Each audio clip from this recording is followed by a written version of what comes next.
Bonjour, je m'appelle Antoine Couturier, je suis chargé de projet au sein de Solagro, une association toulousaine fondée en 1981 qui, au quotidien, imagine, accompagne et promeut les transitions énergétiques, agroécologiques et alimentaires. Nous sommes une équipe de 37 permanents composée d'agronomes, d'énergéticiens et d'économistes. Moi, je fais partie de l'équipe lyonnaise de Solagro et au quotidien, j'accompagne les collectivités locales dans leurs projets de transition sur des enjeux énergie-climat, agricoles ou alimentaires.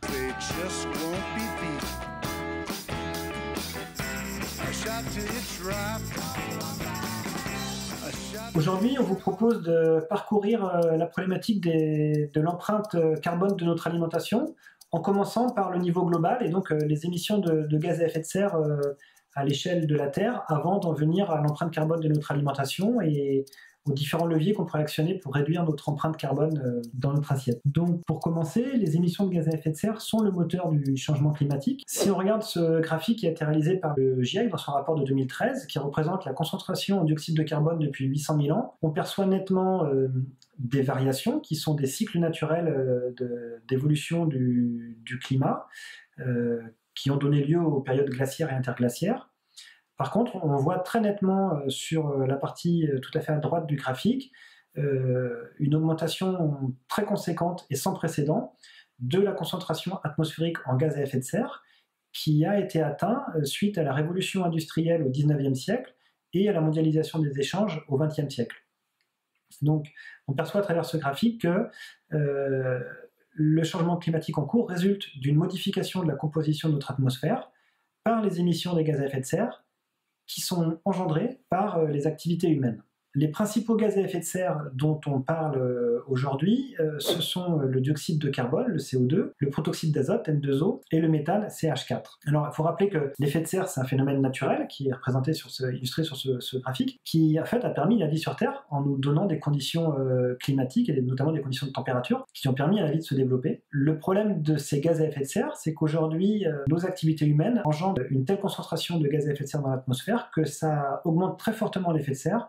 Et ça vient perturber les équilibres climatiques auxquels on est habitué. Si on s'intéresse aux émissions de gaz à effet de serre en France par les différents secteurs de notre économie, on peut regarder donc ce graphique qui représente les émissions françaises en 2017, d'après le ministère de l'écologie. Donc ce qu'on retient, c'est que les principales émissions de gaz à effet de serre sont liées à l'utilisation d'énergie par les secteurs du transport, de l'industrie, du résidentiel et du tertiaire, donc nos habitats et nos lieux de travail. Et enfin, l'agriculture représente 16,4% de ces émissions, donc c'est une part notable, avant les procédés industriels, les solvants et la gestion des déchets. Si on s'intéresse plus particulièrement aux émissions de gaz à effet de serre par le secteur de l'agriculture, ce qui est important de rappeler, c'est que c'est un secteur à part entière sur la question des émissions de gaz à effet de serre, car c'est le secteur où les gaz à effet de serre dits non énergétiques, c'est-à-dire qui ne sont pas directement liés à la consommation d'énergie, sont les plus importants. En effet, comme on le voit sur cette infographie du ministère de l'Agriculture, en France, 15% des gaz à effet de serre issus de l'agriculture sont liés à la consommation d'énergie, donc c'est les 15% de dioxyde de carbone qui sont liés à l'utilisation des machines agricoles, au chauffage des bâtiments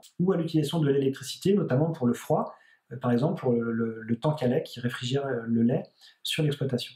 Ensuite, on a deux autres gaz à effet de serre très importants, donc le méthane, CH4, qui représente 45% des émissions de gaz à effet de serre en agriculture en France, qui est lié principalement à la fermentation entérique des ruminants, donc au processus de rumination qui émet ce méthane, et dans une moindre mesure au stockage des effluents d'élevage. Et enfin, le troisième gaz à effet de serre important en agriculture, c'est le protoxyde d'azote, N2O, qui représente 40% des émissions de gaz à effet de serre de l'agriculture française, qui lui est principalement lié aux épandages d'engrais azotés et à la gestion des effluents d'élevage et dans une moindre mesure des résidus de culture. Donc on voit là que pour réduire les émissions de gaz à effet de serre de l'agriculture française, on peut jouer sur la consommation d'énergie, mais à la marge, alors qu'il faudra jouer fortement sur des bonnes pratiques d'élevage et d'agriculture qui permettront de réduire le méthane et le protoxyde d'azote. À partir de maintenant, on va arrêter de parler en émissions de gaz à effet de serre pour utiliser la notion d'empreinte carbone. La différence entre les deux est assez fondamentale. Les émissions de gaz à effet de serre, ce sont les émissions nettes qui sont produites sur un territoire, tandis que la notion d'empreinte carbone, elle intègre tous les biens et les processus qui vont être importés par notre consommation. Donc, s'agissant de l'alimentation, on peut imaginer évidemment les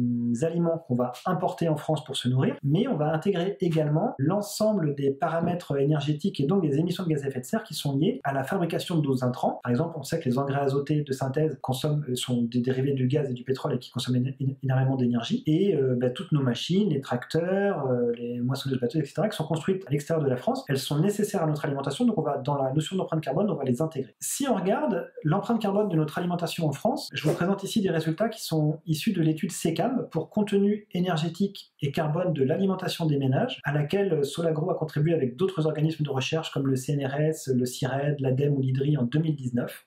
Le premier enseignement de cette étude, c'est que l'alimentation des Français représente 24% de notre empreinte carbone. Donc si l'agriculture émettait 16% des gaz à effet de serre, notre alimentation en empreinte carbone, c'est 24%. Donc c'est presque un quart de l'empreinte carbone des Français. Le deuxième enseignement, si on zoome à l'intérieur de cette empreinte carbone, c'est qu'on constate que l'agriculture représente 67% des gaz à effet de serre de notre alimentation. Si on regarde maintenant l'empreinte carbone, non plus de l'alimentation des Français, mais vraiment de notre assiette, en fait, on connaît l'assiette moyenne des Français, qui est une construction mathématique ou scientifique, qui est réalisée par l'ANSES à travers les enquêtes INCa.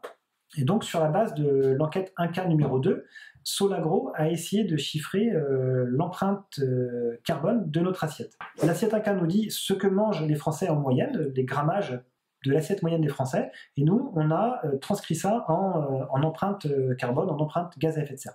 Donc, on retrouve ici les différentes composantes de notre alimentation, les céréales, oléoprotéagineux, les fruits et légumes, les œufs, la volaille et le porc, la viande bovine et ovine, ainsi que le poisson et le lait. Et on constate que 89% de l'empreinte carbone de l'assiette moyenne des Français est composée des produits animaux, poissons inclus. Au regard de ce que l'on vient de voir sur l'empreinte carbone de l'alimentation des Français, je vous propose de retenir 3 enjeux majeurs pour réduire cette empreinte carbone. Premier enjeu, l'alimentation. Il s'agira de réduire la consommation de produits carnés et de végétaliser notre alimentation. Deuxième enjeu, il faudra faire évoluer les modes de production et les pratiques agricoles pour réduire les émissions de gaz à effet de serre de l'agriculture française. À ce titre, le développement de l'agriculture biologique dans les territoires présente des intérêts. Enfin, le troisième enjeu consiste en une relocalisation du système alimentaire. Il s'agira donc de relocaliser la production, la transformation et la distribution de l'alimentation des Français dans une optique de résilience alimentaire. Une fois qu'on a dit cela, on ne peut pas raisonner le fait alimentaire dans sa globalité simplement en observant la consommation d'énergie ou les émissions de gaz à effet de serre. On a besoin d'avoir une vision plus large, une vision systémique, et on a aussi besoin de pouvoir se projeter dans le futur, de développer une vision prospective, ce qui nécessite de réaliser des arbitrages entre les différents chemins possibles.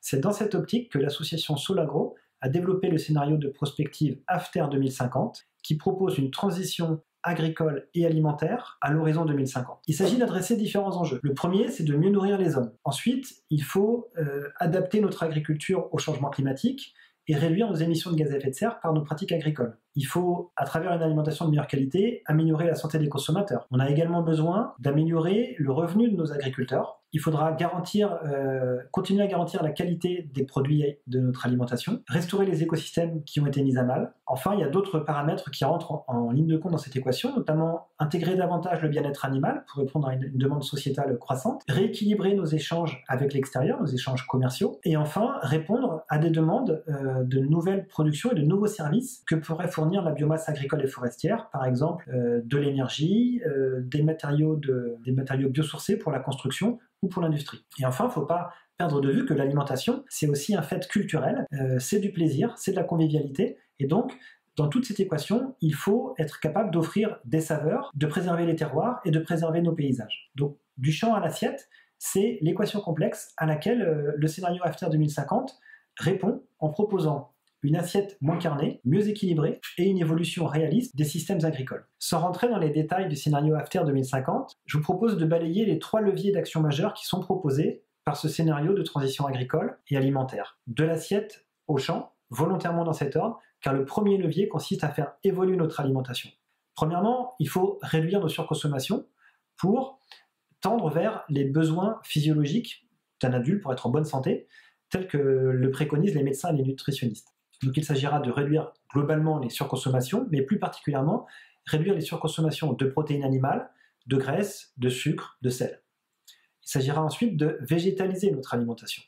Ce faisant, en faisant évoluer l'alimentation, on fait évoluer la demande des consommateurs et donc on envoie un signal fort vers l'offre, vers les agriculteurs et les entreprises agroalimentaires qui produisent notre alimentation. Les deuxième et troisième leviers consistent à faire évoluer les pratiques agricoles, d'une part, et les systèmes d'élevage, d'autre part. Alors, il s'agit, premièrement, de faire évoluer l'offre de l'agriculture française au regard de l'évolution de la demande que l'on vient d'évoquer. Et deuxièmement, il s'agit de faire évoluer les pratiques agricoles et les pratiques d'élevage pour augmenter la résilience de l'agriculture française par rapport aux menaces croissantes que fait peser le changement climatique sur notre agriculture. Et enfin, il s'agit de réduire les externalités négatives de l'agriculture.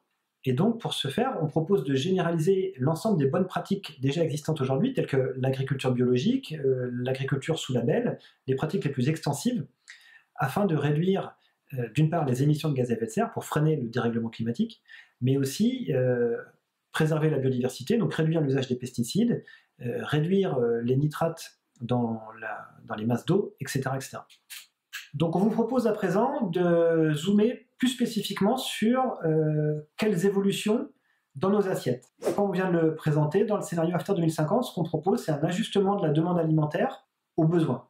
Donc ça passe par différentes actions possibles. La première, ça va être de réduire nos surconsommations. Par exemple, par rapport aux protéines, aujourd'hui, en France, on consomme 83 grammes par jour et par adulte de protéines animales et protéines végétales. Or, l'Organisation mondiale de la santé recommande pour un adulte en bonne santé 50 grammes de protéines par jour et par adulte.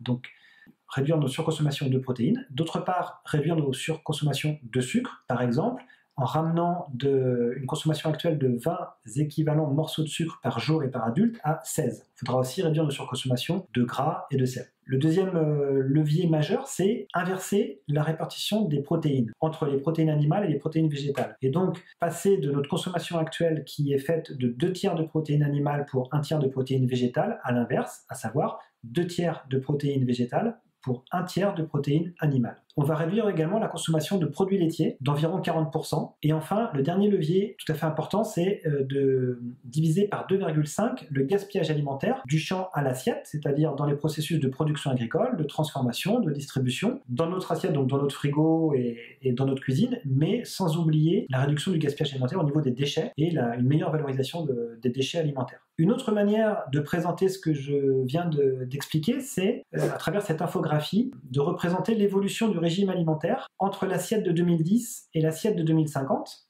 Donc l'assiette de 2010, elle est basée sur les travaux de l'enquête 1K de l'ANSES. Sans rentrer dans le détail et sans commenter l'intégralité de l'infographie, le premier point qui saute aux yeux, donc c'est la quantité d'aliments ingérés par jour. Donc passer de 2100 grammes d'alimentation ingérée à 1785 grammes.